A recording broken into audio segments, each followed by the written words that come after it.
My name is Epsiba Beulah. Before I was a Hindu girl doing a lot of idol worship, and I was like completely a traditional girl, like accepting what father says, what the elder says, and I was used to respect all those things.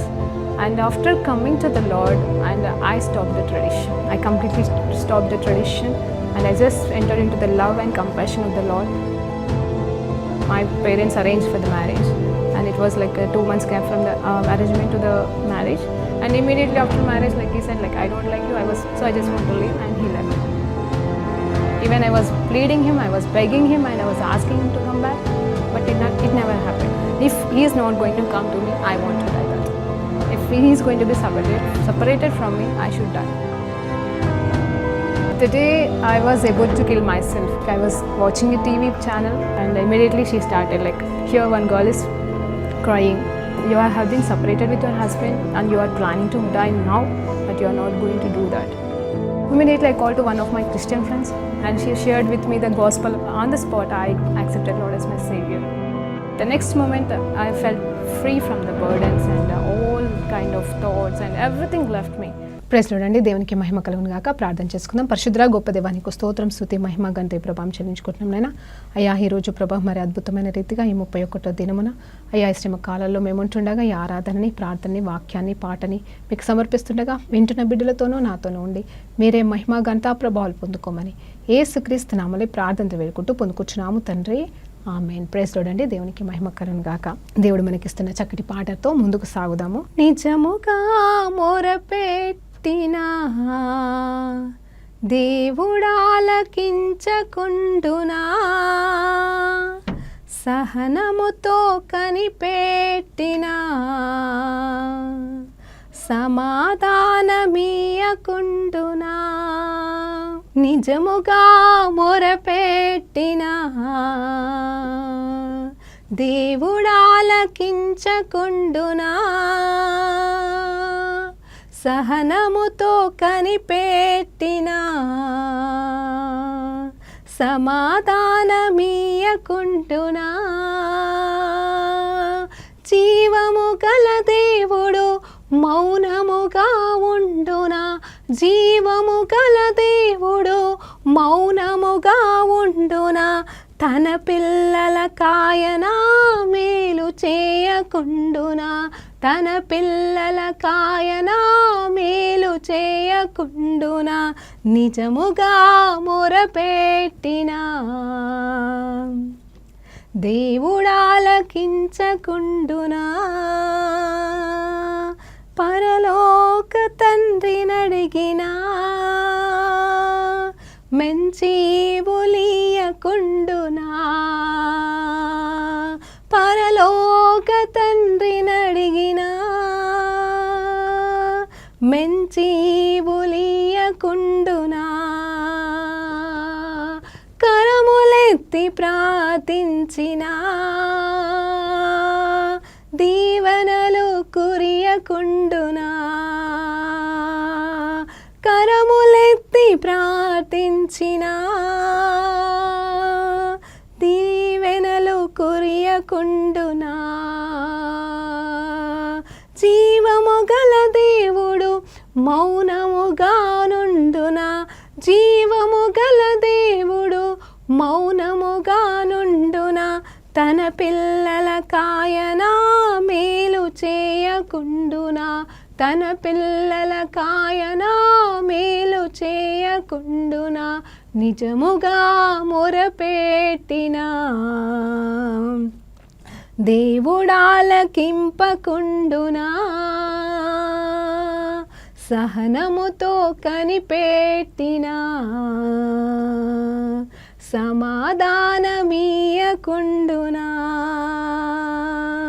సృష్టికర్త అయిన ప్రభువునకు మన అక్కర తెలియకుండునా, సృష్టికర్త అయిన ప్రభువునకు మన అక్కర తెలియకుండునా. సరి అయిన సమయానికి దయచేయక ఊరకుండునా, సరి అయిన సమయానికి దయచేయక ఊరకుండునా. జీవము గల దేవుడు మౌనముగా ఉండునా, జీవము గల దేవుడు మౌనముగా నుండునా. తన పిల్లల కాయన మేలు చేయకుండునా, తన పిల్లల కాయన మేలు చేయకుండునా. నిజముగా మొరపెట్టినా దేవుడాలకింపకుండునా, సహనముతో కనిపెట్టినా సమాధానమీయకుండునా. సర్వశక్తుడైన ప్రభునకు సాధ్యము కానిదే ఉండునా, సర్వశక్తుడైన ప్రభునకు సాధ్యము కానిదుండునా. తన మహిమను కనపరుచుటకు దయచేయక ఊరుకుండునా, తన మహిమను కనపరుచుటకు దయచేయక ఊరుకుండునా. జీవము గల దేవుడు మౌనముగా నుండునా, జీవము గల దేవుడు మౌనముగా నుండునా. తన బిడ్డల కాయన మేలు చేయకుండునా, తన పిల్లల కాయన మేలు చేయకుండునా. నిజముగా మొరపెట్టినా దేవుడాలకించకుండునా, సహనముతో కనిపెట్టినా సమాధానమీయకుండునా. మళ్ళీ చెప్దామండి. నిజముగా మొరపెట్టినా దేవుడాలకించకుండునా, సహనముతో కనిపెట్టినా సమాధానమీయకుండునా. జీవము గల దేవుడు మౌనముగా నుండునా, జీవము గల దేవుడు మౌనముగా నుండునా. తన పిల్లల కాయన మేలు చేయకుండునా, తన పిల్లల కాయన మేలు చేయకుండునా. నిజముగా మొరపెట్టినా దేవుడాలకించకుండునా. హల్లెలూయా. దేవునికి మహిమ కలుగును గాక. నిజంగా అండి పాట పాడుతూ మొరపెడుతున్నాము కదండి.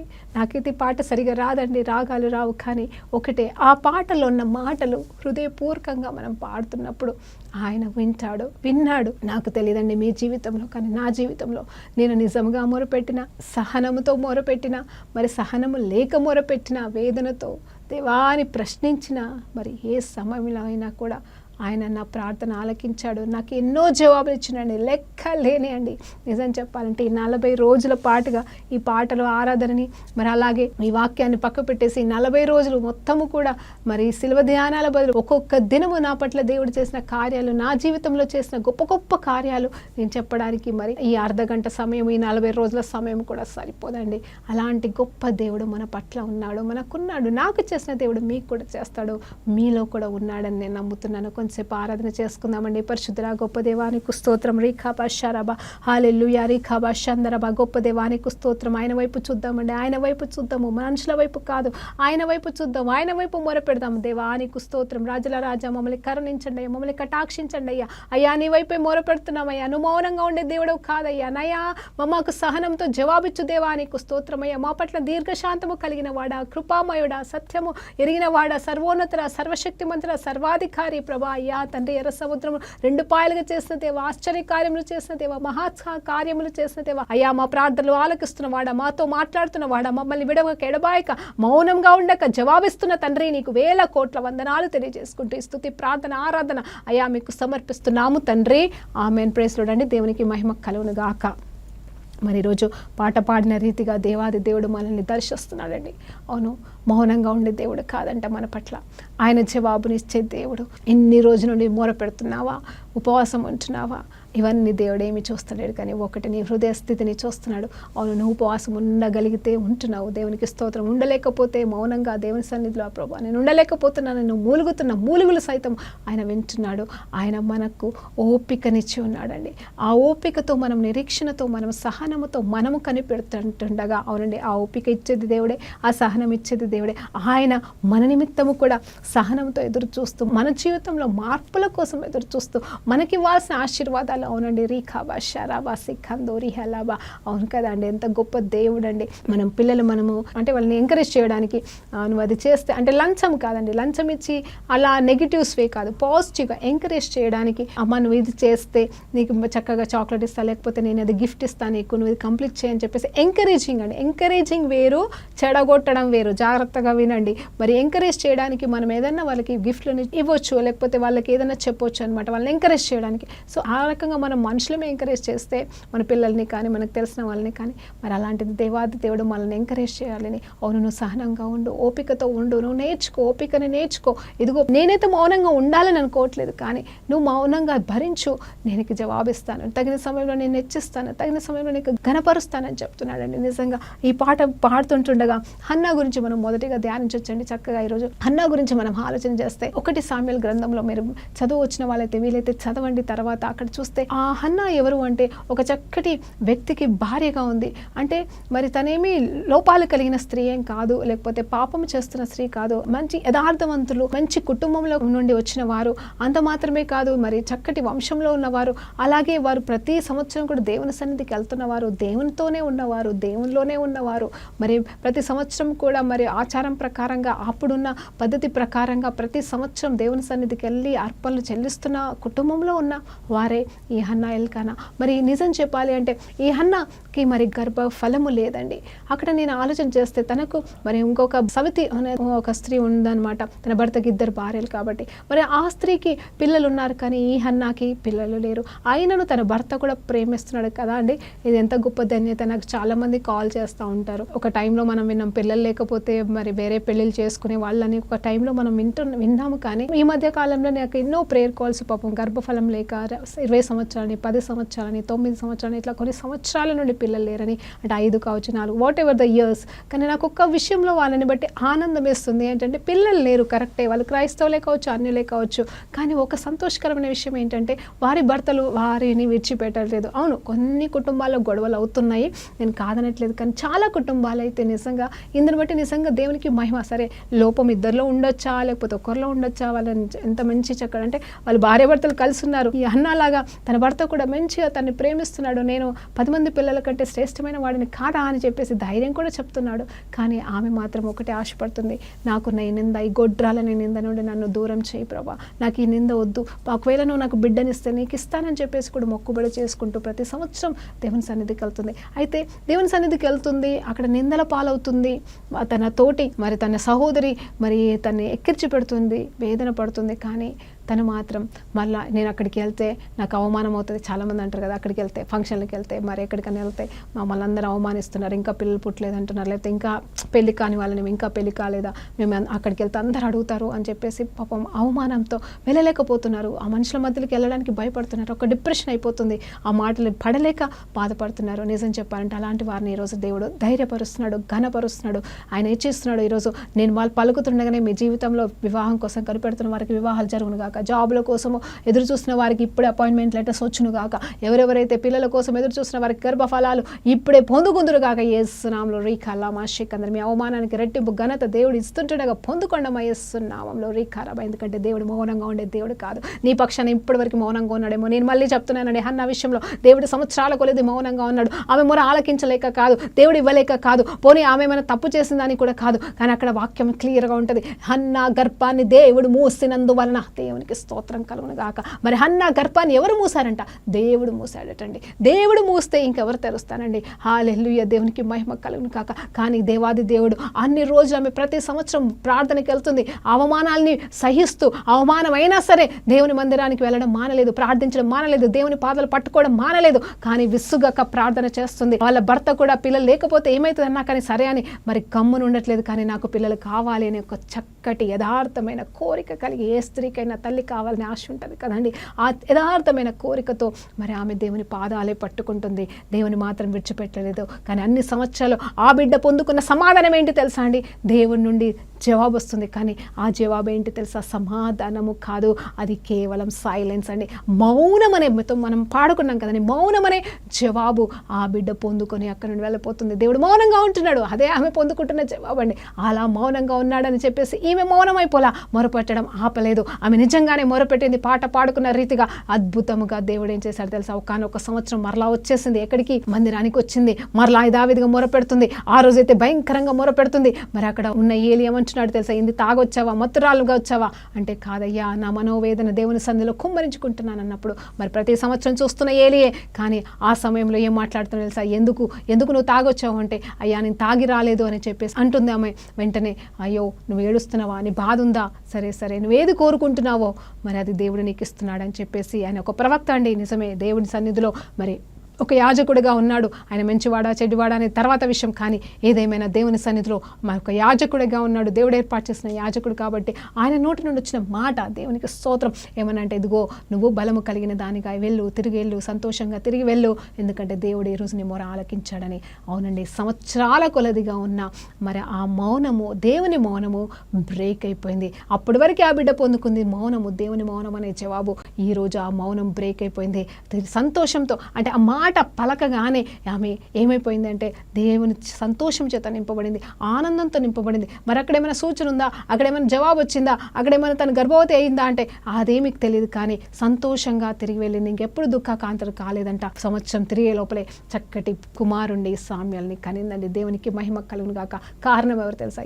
దేవాది దేవుడే. ఎవరు తెలుసా అండి? ఎందుకు తెలుసా అండి? సామ్యాల్ అనే శ్రేష్టమైన కుమారుడు మరి హన్నా గర్భంలోకి వెళ్ళి, అది కూడా మొదటి సంతానంగా రావాలి కాబట్టి, మరి ఏ సమయంలో ఆ సామ్యాల్ అనే వ్యక్తి మరి పుట్టాలి అనేది పరలోకంలో ఆల్రెడీ నిర్ణయించబడింది. కాబట్టి అందరి నిమిత్తము దేవుడు మౌనంగా హన్నా ప్రార్థన పట్ల ఉన్నాడు. అంత మాత్రమే కాదు, దేవాది దేవుడే కావాలని ఈ గొప్ప ప్రణాళిక నిమిత్తము ఆ హన్నా గర్భాన్ని ముయ్యడం అనేది జరిగింది. తగిన సమయం వచ్చిన తర్వాత మరి దేవాది దేవుడు ఆ గర్భాన్ని తెరిచి ఉన్నాడు. హల్లెలూయా, దేవునికి మహిమ కలుగును గాక. అందుకే అంటున్నా, ఈరోజు మీరు ఏ గర్భంతో ఉన్నారో, అంటే వేదన అనే కష్టాలలో మరి ఏ సమస్యకి జవాబు లేక మరి మీరు బాధపడుతున్నారో, అది ఎలాంటి సమస్యనేనండి నాకు తెలియదు. గర్భఫలమే కావచ్చు, వివాహాల విషయమే కావచ్చు, జాబుల విషయమే కావచ్చు, లేకపోతే కుటుంబాల విషయమే కావచ్చు, మరి ఏ సమస్య నిమిత్తం సంవత్సరాల కొలది మీరు ఎదురు చూస్తున్నారో, ప్రార్థన చేస్తున్నారో, మరి జవాబు రాక దేవుడిని మరి పట్టుకునే ఉన్నారేమో. దేవునికి స్తోత్రం కలుగును గాక. ఒకవేళ దేవుని మీద అలిగి దూరంగా ఉన్నారేమో.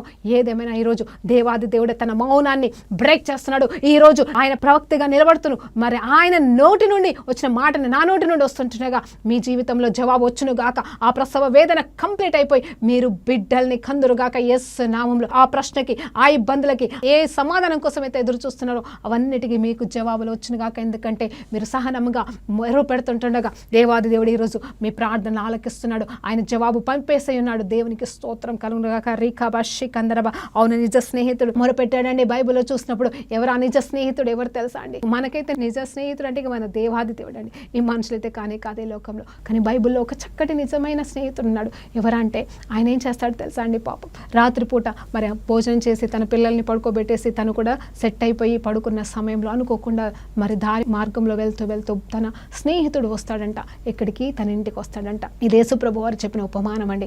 అయితే ఆ స్నేహితుడు వచ్చినప్పుడు మరి తనకి ఆహారం ఇవ్వడానికి తన దగ్గర ఏది లేనందున వెంటనే తను లేచి ఏం చేస్తాడంటే, తినకైతే తలుపు తీస్తాడు, వాళ్ళని ఇంట్లో పెడతాడు. తర్వాత కలిగి ఉన్న ఇంకొక స్నేహితుడి దగ్గరికి వెళ్తాడు. వెళ్ళి తలుపు కొడతా ఉన్నాడు. ఎలా కొడుతున్నాడు తెలుసా? అయ్యా స్నేహితుడా, నువ్వు పడుకున్నావా? కొంచెం లెగవా, ఎందుకంటే నా ఇంటికి నా స్నేహితుడు వచ్చాడు, మరి తనకి ఇవ్వడానికి నా దగ్గర ఆహారం లేదు, కొంచెము ఆహారం అప్పుగా ఇస్తావా, నీ దగ్గర ఏమైనా వండింది మిగిలింది ఉంటే నాకు ఆహారంగా ఇస్తావా, నేను నా స్నేహితుడికి పెట్టుకోవాలని పదే పదే తలుపు కొడతా ఉన్నాడండి. ఎంత ఓపికతో కొడుతున్నాడు తెలుసా అండి. ఎవరండి అలా ఉంటారు? ఎవరైనా ఉన్నది లేనిది వండి పెడతాం, లేకపోతే మేము వండుకొని తినేసాము అని చెప్పేసి మీరు పడుకోండి, ఇంకా లేట్ వచ్చేసింది, ఇది టైం కాదు వండి పెట్టడానికి అని అనే మనుషులు కూడా ఉంటారు ఈ రోజులలో. అంత మాత్రమే కాదు, ఇక్కడ తన దగ్గర వండి పెట్టే అంత లేదేమో, మరి అందుకోసమే మరి లేదని చెప్పేసి గమ్మున పడుకుంటే అయిపోయేదేమో. కానీ మరి ఆయన వెళ్ళి ఆ రాత్రి పూట సిగ్గుపడక, అంటే అడగడానికి సందేశించక, మనం కొన్ని ఎవరినైనా అడగాలంటే సిగ్గుపడతాం, అమ్మో ఏమనుకుంటారో, అయ్యో నేను అడిగితే నేను తగ్గిపోతాను కదా, నాకు అవసరమా, నాకు ఆ కర్మ ఏంటి అని అనుకుంటాం. కానీ ఇతను మాత్రం తన స్నేహితుడు ఆకలి తీర్చడానికి, ఒక రాత్రి తినకపోతే ఏమైనా చచ్చిపోతానని ఏం కాదు, కానీ తన దగ్గరికి వచ్చిన స్నేహితుడు ఆకలితో ఉండకూడదని చెప్పేసి ఇంకొక స్నేహితుడి దగ్గరికి వెళ్ళి ఆయన లెగలేకపోయినా లేసేంత వరకు తలుపు కొట్టి కొట్టి కొట్టి మొత్తం మీద అక్కడి నుండి ఆహారం తీసుకొచ్చి స్నేహితుడికి పెట్టినట్టుగా ఉన్నాడు. నిజమైన స్నేహితుడు కాదంటారా అండి? నిజమా? ఏంటంటే మన దగ్గర ఉన్నది సహాయం చేయడం పెద్ద గొప్ప ఏం కాదు, కానీ ఇతరులకి మరి సహాయం చేసేటప్పుడు మన దగ్గర లేనిది కూడా మనం తీసుకొచ్చి ఇవ్వడం అనేది నిజమైన స్నేహితుడి లక్షణం కదండి. దేవునికి స్తోత్రం కలుగును గాక. ఇక్కడ నేనేమంటున్నానంటే నిజంగా ఈ నిజమైన స్నేహితుడు తన స్నేహితుడి కోసం మొరపెట్టాడు, మరి ఇంకొకరి దగ్గర చెయ్యి చాపాడు అని చెప్పేసి అంటున్నాను. ఆ రీతిగా మనం కూడా, అంటే నేను ఇతరుల కోసం నువ్వు మరి అతిగా వెళ్ళి సహాయం చేయమని నేను అనట్లేదు, నీకు శక్తికి మించిన సహాయం చేయమని నేను అనట్లేదు. ఒకవేళ అవసరమైతే నిలబడాల్సి వస్తే నిలబడాల్సిన అవసరం ఎంతవరకు ఉంటే అంతవరకే చేయమని కూడా నేను బ్రతిలాడుతున్నాను. పేతురు ఎలాంటి మొర పెట్టాడు తెలుసా అండి? దేవునికి మహిమ కలుగును గాక. పేతురు అంటాడు, ప్రభా, ఒక సందర్భంలో యేసు ప్రభు వారు మరి నీళ్ళ మీద నడుచుకుంటూ వస్తుంటుండగా అప్పుడు తుఫాన్ వచ్చింది. ఆ తుఫాన్ని గద్దించేశాడు, తుఫాన్ ఆగిపోతూ ఉంది. అంటే నిజం చెప్పాలంటే ఆగిపోలేదండి, తుఫాను ఉంది.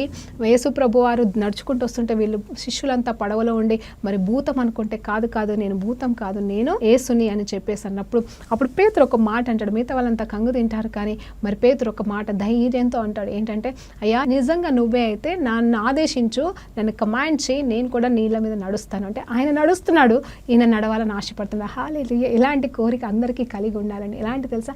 యేసులాగా అండి, యేసులాగా అద్భుతాలు, యేసులాగా సూచక్రియలు, యేసు స్వరూపం, యేసు అనేది పేతురులో ఉంది. అంటే యేసులో కలిగిందంతా తనకు కావాలని కోరుకుంటున్నాడు. అంటే ఇది యథార్థమైన కోరిక అండి. దయచేసి యథార్థమైన కోరికకి లేకపోతే రోషంతో, లేకపోతే రేషంతో, లేకపోతే కుళ్ళుకు తంత్రంతో అది కూడా నాకు కావాలనేది కాదు, కానీ యథార్థంగా కోరుకునే లక్షణాలు, కోరికలు కొన్ని ఉంటాయి మనిషిలో. సో ఇక్కడ పేతురు కూడా, అయ్యా ఇది నిజంగా నువ్వైతే నేను కూడా నీతో పాటుగా నడుచుటకు నాకు ఆజ్ఞ ఇవ్వమంటాడు. ఎందుకంటే తినవాళ్ళైతే కాదు, ఆయన ఆజ్ఞ ఇస్తే అది జరుగుతుంది నా ద్వారా అని నమ్ముతా ఉన్నాడు. సో అక్కడ పేతురు సముద్రంలో కాలు పెడతాడు. చూడండి ఎంత గొప్ప అద్భుతం అండి. అసలు ఎవరైనా ఈ అద్భుతము చేసి ఉన్నారా ఈ లోకంలో? దేవునికి స్తోత్రంగా. దేవుని తర్వాత, యేసు ప్రభు తర్వాత మరి కేవలం పేతురు మాత్రమే నీళ్ళ మీద నడిచినట్టుగా మనం చూస్తూ ఉంటాం. వేసాడు, సముద్రంలో కాలు పెట్టాడు, 4 అడుగులు వేసాడు, 40 అడుగులు వేసాడు. కానీ అనుకోని రీతిగా చుట్టూ అటు ఇటు చూస్తున్నప్పుడు భయం వేసి ఆయన మునిగిపోజాలాడు.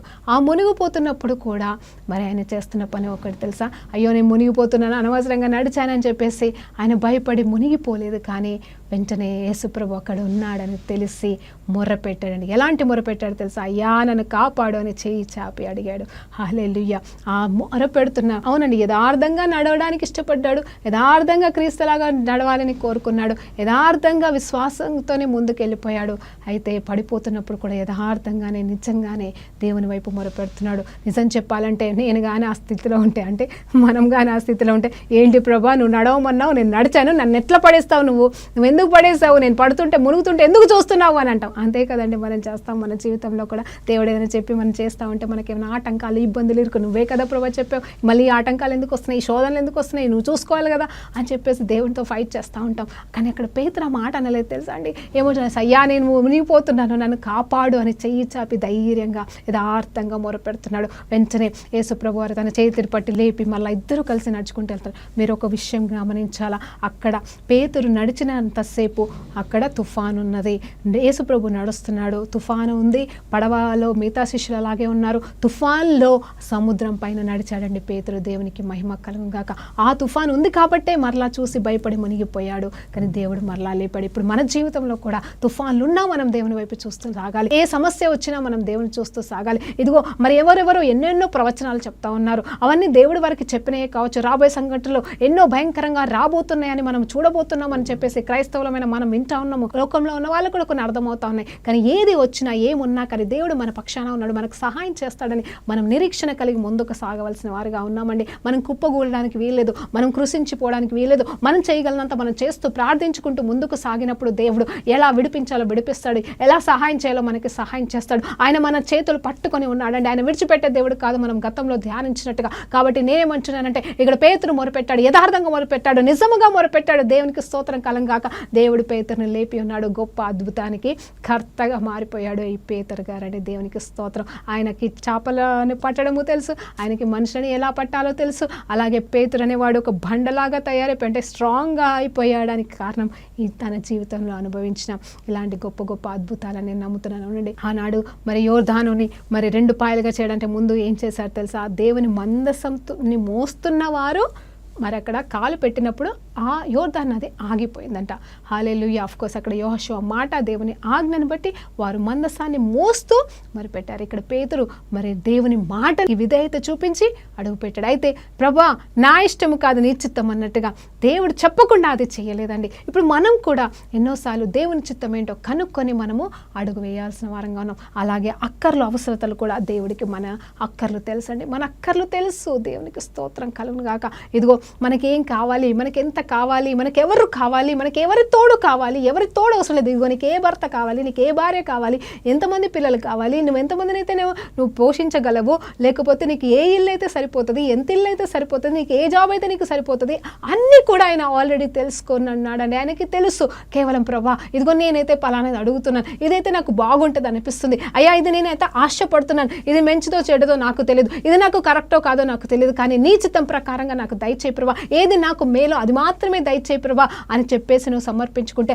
ఆయన మేలుదే మనకి ఇస్తాడండి. లేదు నాకు ఇదే కావాలని మొండి పెడితే అది కూడా ఇస్తాడు. ఆ తర్వాత అనుభవించాల్సింది నువ్వు. మళ్ళీ ఏమంటావు? ప్రభా నేను ప్రార్థన చేశాను కదా, నేను ప్రార్థన చేస్తేనే ఇచ్చావు కదా ప్రభా, కానీ నాకు ఇక్కడ కష్టం వస్తుంది కదా ప్రభా, ఎక్కడున్నావు ప్రభా అని మాత్రం మీరు దేవుని అడగడానికి మనకి అర్హత లేదు. కానీ యథార్థంగా ప్రభా ఇదిగో నిన్ను అడిగి పొందుకుంటున్నాము అని విశ్వాసంతో పొందుకుంటే అవును, ఒకవేళ అక్కడ సమస్య వచ్చినా కూడా ఆయన చూసుకుంటాడండి. మనం దేవుని ప్రశ్నించాల్సిన అవసరము రానే రాదు మనకి. దేవునికి మహిమ కలుగును గాక. ప్రతి కష్టకాలంలో ఆయన విడిపించడానికి సంసిద్ధంగా ఉన్నాడు. చూడండి, అన్న మొరని ఆలకించిన దేవుడు, అన్న జీవితంలో ఉన్న ఆ సైలెన్స్ అనే మౌనాన్ని బ్రేక్ చేసి ఒక్క మాట ద్వారా అద్భుతం చేసి సామ్యాలను ఇచ్చిన దేవుడు. ఇదిగో పేతురికి కూడా దేవుడు ఒక మాట ఇచ్చి ఆజ్ఞ ఇచ్చి సముద్రం మీద నడిచేలాగా చేసిన దేవుడు.